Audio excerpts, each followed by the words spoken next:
Paneer curry preparation. First oil వేసుకోవాలి,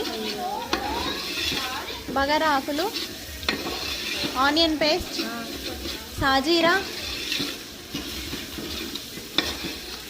golden colour వచ్చేదాకా fry చేసుకోవాలి. ఇలా మాడిపోకుండా గోల్డెన్ కలర్ వచ్చేదాకా తిప్పుతూ ఫ్రై చేసుకోవాలి.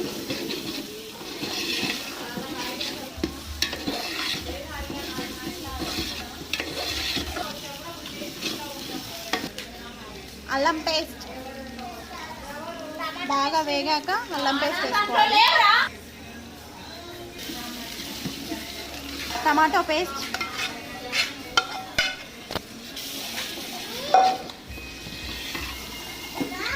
మొత్తం ఆనియన్ టమాటా మిక్సీ పట్టుకొని ముందే పెట్టుకోవాలి.